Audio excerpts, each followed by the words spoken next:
Il est temps de vous informer sur Web Info TV. Messieurs et dames, bonjour et bienvenue dans cette nouvelle édition du journal. Commençons cette édition du journal avec la situation sécuritaire à l'est de la RDC.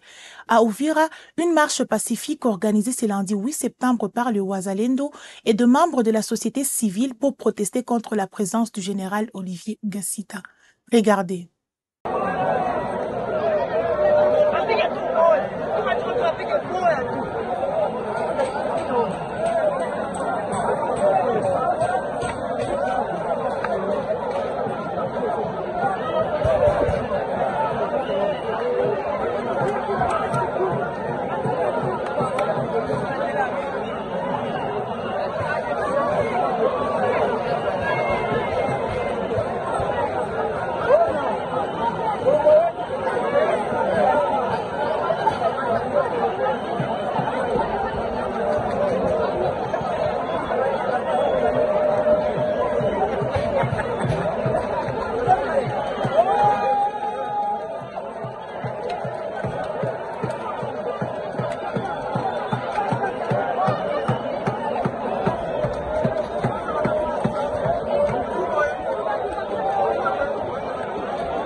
Toujours en lien avec la situation sécuritaire à l'est de la RDC, le 8 septembre 2025, lors de la clôture de la formation idéologique de nouveaux membres de l'AFC AM23, le général-major Sultani Makenga a annoncé que la prochaine session politico-militaire va se tenir à Kisangani, Kalemi ou Kindu. Plus de précisions dans cet élément.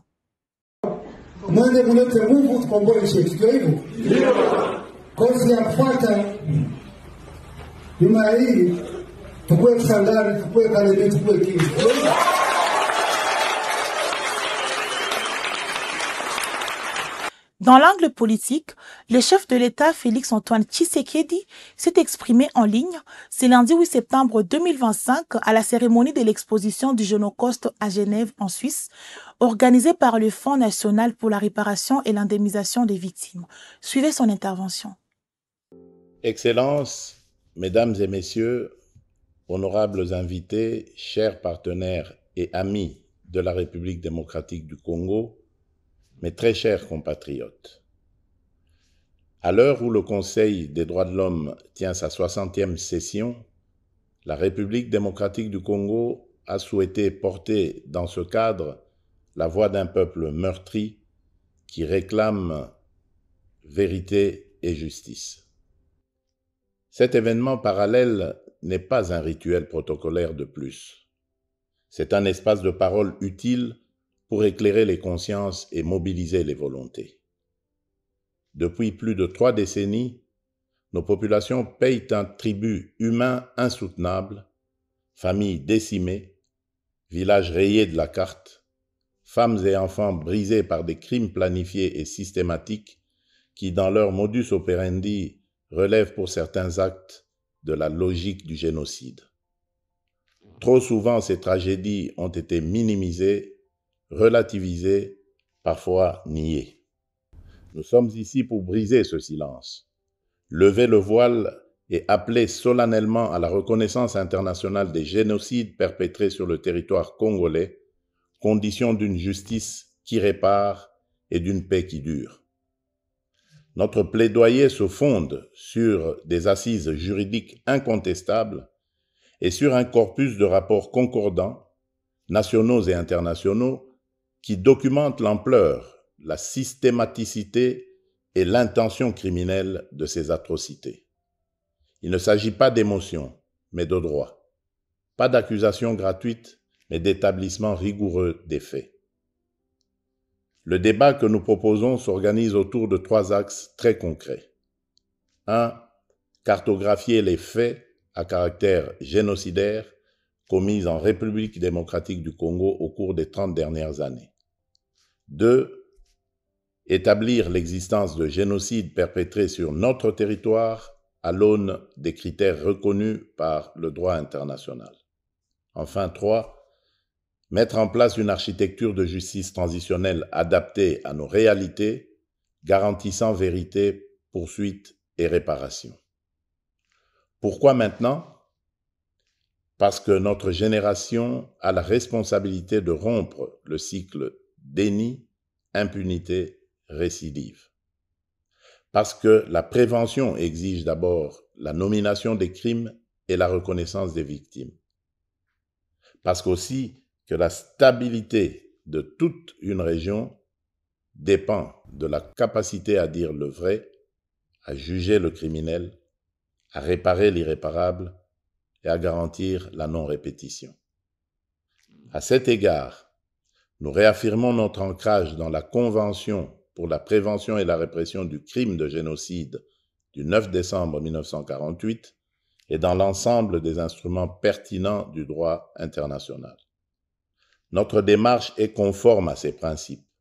Elle vise la vérité, elle exige la justice, elle appelle à la réparation. Mesdames et messieurs, notre appel s'adresse à chacun des acteurs ici présents. Aux États, appuyer l'établissement d'un mécanisme international robuste de vérité et de qualification juridique des crimes, assorti de capacités d'enquête, de préservation des preuves et de coopération judiciaire. Aux organes des Nations Unies et aux organisations régionales, conjuguez vos efforts pour garantir la protection des civils aujourd'hui, la justice pour les victimes hier et des garanties crédibles de non-répétition demain. Aux institutions de justice, nationales, régionales et internationales, faites prévaloir la compétence et la complémentarité afin que nulle zone grise ne subsiste pour l'impunité. À la société civile, aux survivantes et aux chercheurs, votre travail de documentation, de mémoire et d'accompagnement est la clé qui ouvre la porte de la reconnaissance et de la réparation. Nous vous rendons hommage. Ce combat n'est dirigé contre aucune communauté. Il est mené pour l'humanité. Reconnaître un génocide, c'est protéger l'avenir en refusant l'oubli et le relativisme. C'est aussi accepter que la paix ne se décrète pas, elle se bâtit sur la vérité et la justice dans l'esprit de la réconciliation, avec des mesures concrètes de réparation, de mémoire et de réintégration des victimes dans la vie sociale. En ma qualité de président de la République démocratique du Congo, je prends l'engagement de soutenir les démarches sérieuses et crédibles visant à la reconnaissance des génocides commis sur notre territoire, à l'établissement des vérités, des responsabilités et à la garantie pour les victimes de leur droit à la vérité, à la justice et à la réparation. Notre main reste tendue pour le travail commun, notre détermination demeure entière. Je forme le vœu que de Genève s'élève une voix claire, ne pas oublier, ne jamais répéter, commencer à guérir. Que cette triple exigence irrigue l'action des institutions, inspire la coopération internationale et honore la mémoire de celles et ceux qui ne sont plus de ce monde. Je vous remercie. Toujours dans l'angle politique, le président de la République, Félix-Antoine Tshisekedi, a présidé ce lundi 8 septembre une réunion à Kinshasa. Autour de lui, la présence de la première ministre Judith Suminwa Tuluka, ainsi que le président de l'Assemblée nationale, Vital Kamerhe. Suivez ces reportages. Trouver des solutions concertées aux problèmes cruciaux qui touchent à la vie des populations congolaises, telle est la finalité de la rencontre qui a réuni ce lundi autour du président de la République, Félix Tshisekedi, le président de l'Assemblée nationale et du Sénat, la première ministre, ainsi que le président de la Cour constitutionnelle. La réunion interinstitutionnelle présidée par son Excellence Monsieur le Président de la République, commandant suprême des forces armées et de la police nationale, la réunion d'aujourd'hui était axée sur deux questions essentiellement. La question de la sécurité à l'est de la République démocratique du Congo qui continue à préoccuper le président et à chercher des solutions à travers une mission qui est diligentée pour aller à Uvira, une mission gouvernementale, a envie de trouver la solution à cette question, pour Uvira particulièrement. En ce qui concerne la rentrée parlementaire, qui était le deuxième point à l'ordre du jour, le président de la République a exhorté les deux présidents des chambres d'assurer une rentrée parlementaire sereine, axée sur les priorités nationales, les priorités du peuple congolais. Une rentrée parlementaire qui préserve la souveraineté de notre pays à travers nos discours et l'intégrité de notre territoire et surtout les droits humains, la sécurité de nos populations à l'Est. Le troisième et dernier point qui a été abordé, c'est la collaboration entre le Parlement, c'est-à-dire l'Assemblée nationale et le Sénat et le gouvernement pour accélérer les différentes réformes qui sont en chantier. Et le président voudrait qu'on imprime une grande vitesse à toutes ces réformes. Et c'est à travers, justement, les ministères ayant ces relations avec le Parlement dans ses attributions, que nous allons collaborer avec Madame la Première ministre et l'ensemble du gouvernement, puisque les réformes viennent de tous les secteurs de la vie nationale. Le président voudrait que toutes ces réformes soient accélérées.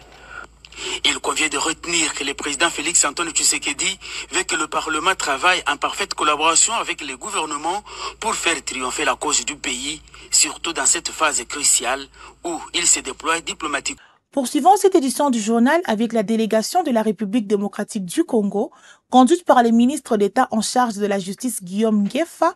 Le ministre des Droits humains Samuel Mbemba est intervenu ce mardi 9 septembre 2025 à Genève dans le cadre de la 60e session du Conseil des droits de l'homme des Nations Unies. Suivez son intervention. Je vous salue au nom du président de la République démocratique du Congo, son Excellence Félix Antoine Tshisekedi Tshilombo, au nom du gouvernement et du peuple congolais, tout en félicitant à mon tour le haut-commissaire pour son rapport final sur l'établissement des faits, je me vois obligé de relever que le haut-commissaire aurait pu, sur base de ses propres constatations, aller jusqu'à qualifier les faits en génocide. Monsieur le Président, des crimes massifs et systématiques sont commis en République démocratique du Congo par le Rwanda et ses supplétifs AFC M23.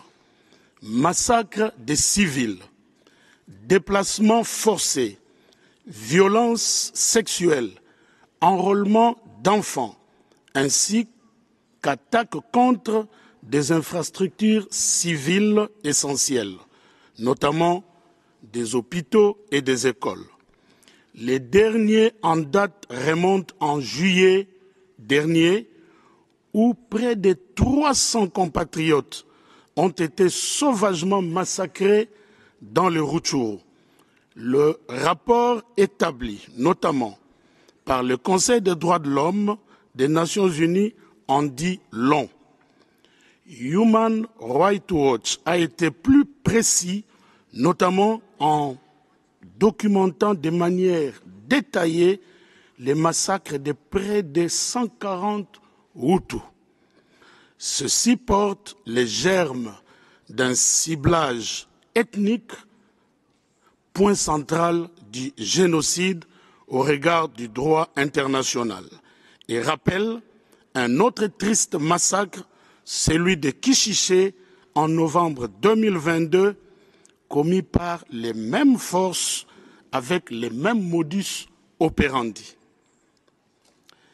Par ailleurs, le gouvernement continue d'assurer le monitoring de toutes les violations des droits de l'homme qui continuent d'être perpétrées par les forces d'occupation qui ont installé une véritable gouvernance par crime. La résolution S37/1 du Conseil des droits de l'homme condamnait ces violations et exigeait les retraits immédiats des forces rwandaises et leurs supplétifs AFC M23. Or, cette exigence reste lettre morte jusqu'à ce jour. La RDC appelle donc à l'opérationnalisation de la commission d'enquête indépendante, notamment par la nomination urgente des enquêteurs pour identifier les responsables et mettre fin à l'impunité. Pour répondre aux questions des responsabilités et clarifier la situation sur le terrain, je passe la parole à son Excellence, Monsieur le ministre de la Communication, qui est dans la salle. Le Président. Pour finir cette édition, mesdames et messieurs, le président de la République, Félix Antoine Tshisekedi, est arrivé ce matin à Astana, la capitale du Kazakhstan, pour une visite d'État de 48 heures. Il s'agit de la toute première visite d'un chef d'État congolais dans ces pays d'Asie centrale, marquant ainsi un tournant majeur dans les relations bilatérales entre la République démocratique du Congo et le Kazakhstan. Cette visite vise à renforcer les liens de coopération entre les deux nations. Voilà, mesdames et messieurs, c'est la fin de cette édition du journal. Merci de nous avoir suivis. N'oubliez pas de vous abonner et d'activer la cloche de notification pour être au courant de tout sur Web Info TV. À très bientôt pour la prochaine édition.